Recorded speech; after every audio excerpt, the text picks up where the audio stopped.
Form देते तो मैं क्लियर इसका कुछ चेयर्स इधर था ओके। सो हाँ, ये अपना सेकंड वीडियो है। तो इस वीडियो में हम लोग ये सीखेंगे कि गोल सेटिंग कैसे करनी है। गोल सेटिंग इसलिए इम्पोर्टेंट होती है कि एज ए एडीएम मुझे पता होना चाहिए कि मेरे टीम के जो मेंबर्स हैं, जो मेरे टीम के एजेंट एडवाइजर्स हैं, वो इस महीने का मतलब क्या गोल रखा है, उन्होंने कितना इनकम वो अर्न करना चाहते हैं, कौन से रिवॉर्ड्स वो अर्न करना चाहते हैं, है ना। बहुत सारे रिवॉर्ड्स हर महीने निकलते हैं। अभी तो फुकेट का रिवॉर्ड हमें ड्राइव करना है कि जनवरी और फेब में जो 10 लाख रुपए का बिजनेस करता है मतलब फुकेट जा सकते हैं कंपनी की तरफ से, है ना। सो मैं बताता हूँ कि गोल सेटिंग कैसे करनी है। गोल सेटिंग महीने के 1 या 2 तारीख को हमारी गोल सेटिंग होना ज़रूरी है, ठीक है ना। मतलब इस महीने के 1 या 2 तारीख को, मतलब अभी आने वाले फेब के 1 या 2 तारीख को मुझे आपकी गोल सेटिंग चाहिए, ठीक है। उसके बाद आपके क्लाइंट की लिस्ट आप बनाइए घर बैठ के कि आपके फ्रेंड्स, फैमिलीज, कलीग्स, अदर्स जो भी है सबकी लिस्ट बनाइए, है ना। देखिए कैसा है कि 2 प्रकार की लिस्ट बनाइए। जिनका इनकम 5 लाख से ज़्यादा हो उनकी एक लिस्ट बनाइए, और जिनका इनकम 5 लाख से कम हो उनकी भी एक लिस्ट बनाइए। अब ये क्यों? क्योंकि जिनकी इनकम 5 लाख से ज़्यादा हो ना, तो हम लोग उनको टर्म प्लान के लिए भी पिच कर सकते हैं अलग से, ओके। टर्म प्लान का क्राइटेरिया ये है कि उनकी इनकम 5 लाख से ज़्यादा होना चाहिए और वो ग्रेजुएट हो। और इंडिया में ऐसे ओनली 6.25% ही लोग हैं जो टर्म प्लान के लिए एलिजिबल है, तो वो लोग उनमें आते हैं। अगर हम लोग उनके पास नहीं जाएंगे तो कोई और उनके पास चला जाएगा और फिर वो क्लाइंट हमारे हाथ से निकल जाएगा। सो आप लिस्ट बनाओ। उसके बाद अबाउट इनकम, आप इस महीने कितना इनकम अर्न करना चाहते हो।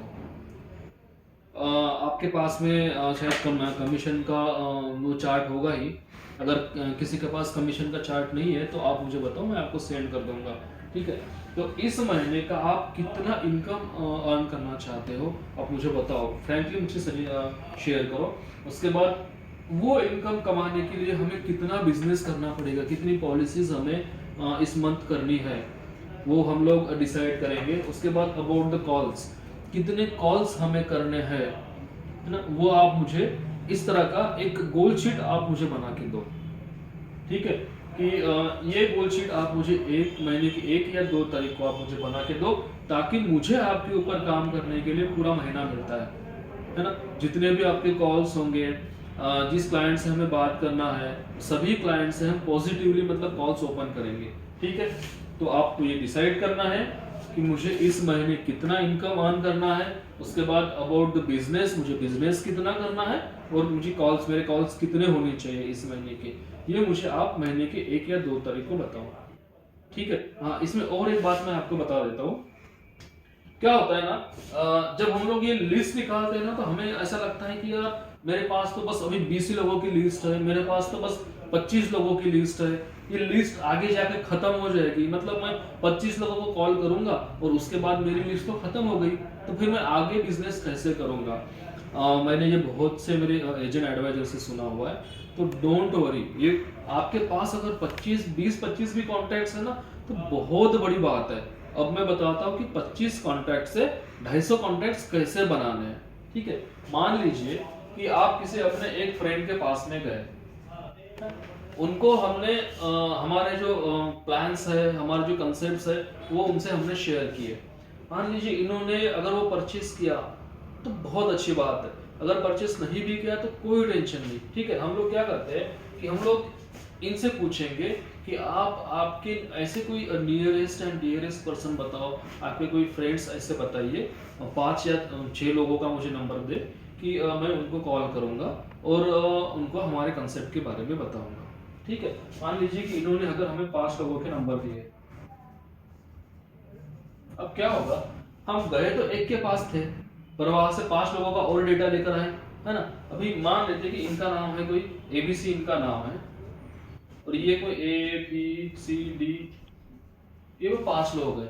तो जब मुझे A से बात करनी होगी तो मैं ये कॉल कैसे ओपन करूंगा, गुड मॉर्निंग, गुड आफ्टरनून, जो भी हो, सर, सर मुझे आपका नंबर ABC सर ने दिया था, है ना। मैं उनके पास में गया था, कुछ हमारे कंसेप्ट्स है रिगार्डिंग, अब रिगार्डिंग फाइनेंशियल प्लानिंग जो होता है ना, ये लोग हम क्या करेंगे, पहले तो इनका थोड़ा सा बैकग्राउंड जान लेंगे, है ना, कि क्या है ये ये कैसे जानना है, ये चीज मैं आपको कस्टमर एनालिसिस में सिखा दूंगा।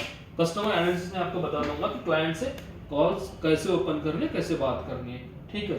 तो आप इतना तो समझ गए कि हम लोग एक के पास में गए, एक से 5 नंबर लेके आए, हम लोगों ने पांचों को कॉल किया, मान लो पांच में से दोनों ना बोल दिया, 3 लोगों ने अगर विजिट के लिए गए, 3 से हमने और 5 नंबर निकाले, 15 नंबर हमारे हो गए, मतलब एक के पास से गए 15 नंबर लेके आए, है ना। इन 15 से अगर हमने कॉल किए, मान लो अगर 5 लोगों ने नहीं बोल दिया, या फिर 10 लोगों ने भी नहीं बोल दिया, और 5 लोग भी हमारे हमसे मिले, है ना, तो ये 5 लोगों के हमने और 25 नंबर बना दिए। क्या इस तरह से अगर हम लोग डेडिकेशन से काम करते रहे तो हमारे पास में कॉन्टैक्ट्स की कमी होगी क्या? हमारे मार्केट में कॉन्टैक्ट्स बहुत ज्यादा बढ़ जाएंगे। और इस फील्ड में कैसा होता है, हमेशा ध्यान में रखो कि अगर मैंने किसी एक पर्सन से कॉल किया और अगर वो हमारा कॉल इफेक्टिव रहा और उसको समझ में आया, ये आज ना बोल देगा, मान लीजिए आज इसने नहीं बोला पर वो बात उसके दिमाग में चली गई, तो आज नहीं निकल, आज हो सकता है उसका बजट नहीं हो सकता है उसका बजट हो पर कहीं और उसको इन्वेस्ट करना हो, या हो सकता है कि उसको फर्स्ट प्रायोरिटी अभी नहीं लग रही है। पर जब कभी भी इस इंसान को लगेगा कि नहीं, उस वक्त मेरे पास में जो आए थे उन्होंने कुछ बहुत ही इंपॉर्टेंट चीज मुझसे बताई थी, तो ये आपको डेफिनेटली कभी ना कभी कॉल करेंगे। हो सकता है 10 दिन बाद करे, 15 दिन बाद करे, महीना भर बाद करे, पर हमें ये प्रोसेस कंटिन्यूसली चालू रखनी है, तभी जाके हमें रिजल्ट आता है। अगर इसमें से 15 लोगों में हम कॉल किए, 15 लोगों में से अगर मान लेते कि एक 13 लोगों ने, 13 लोगों ने नहीं बोल दिया, 2 ही लोगों ने हाँ बोला, पर ये 13 लोग भी सोच रहे हैं, जब कभी इन 13 लोगों को लगेगा कि नहीं मेरे पास में कोई आया था, उन्होंने मुझे प्लान बताया था, मुझे बहुत अच्छा लगा, हो सकता है उस वक्त उनका बजट ना हो, बजट हो तो कहीं और इन्वेस्ट करना हो, या फिर उनको फर्स्ट प्रायोरिटी नहीं लगी हो, पर कभी ना कभी इनको लगेगा और ये डेफिनेटली आपको कॉल्स करेंगे। पर उसके लिए ये प्रोसेस होना जरूरी है, ठीक है, ओके।